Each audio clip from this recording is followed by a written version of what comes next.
नमस्कार मित्रांनो, केंद्रीय सरकारी कर्मचारी आणि निवृत्ती वेतनधारकासाठी आजची बातमी अत्यंत मोठी आणि महत्त्वाची आहे.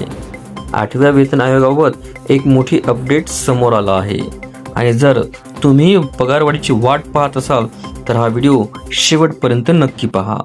मित्रांनो, नोव्हेंबर 2025 मध्ये 8व्या वेतन आयोगाची अधिकृत स्थापना करण्यात आली होती, पण त्यानंतर बराच काळ शांतता होती. आता मात्र दिल्ली दरबारातून मोठी हालचाल सुरू झाल्याची माहिती मिळत आहे.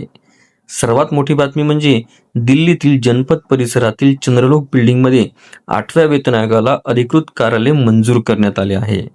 याचा अर्थ काय? आयोगाचे प्रत्यक्ष कामकाज आता वेगाने सुरू होणार आहे. इतकंच नाही तर प्रतिनियुक्तीवर अधिकारी आणि कर्मचाऱ्यांची भरती प्रक्रिया देखील सुरू झाली आहे. संबंधित अधिसूचना जारी झाली आहे, त्यामुळे आयोगाच्या अहवाल प्रक्रियेला गती मिळण्याची शक्यता आहे.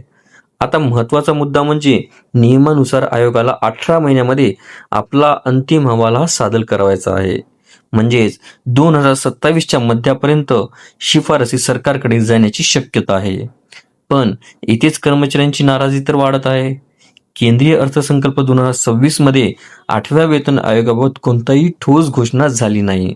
ना अंतिम दिलासा, ना डीए मूळ पगारात विलीन करण्याचा निर्णय. यामुळे कर्मचारी संघटना आक्रमक झालेल्या दिसत आहेत.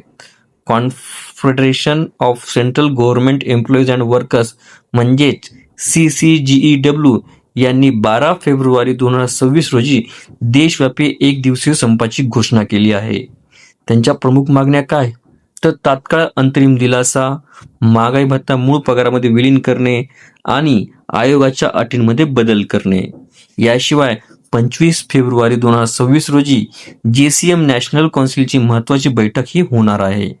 या बैठकीमध्ये वेतनवाढ, भत्ते आणि पेन्शन संदर्भातील मागण्यांवर सविस्तर चर्चा होणार आहे. म्हणजेच पुढील काही महिने अत्यंत निर्णायक ठरणारे आहेत. सध्या आयोगाचे काम सुरू झाले असले तरी प्रत्यक्ष पगारवाढीसाठी 2027 पर्यंत प्रतीक्षाही करावीच लागणार आहे. तर मित्रांनो, तुम्हाला काय वाटतं? सरकार अंतिम दिलासा देईल का की कर्मचारी संघटनांचा दबाव वाढणार?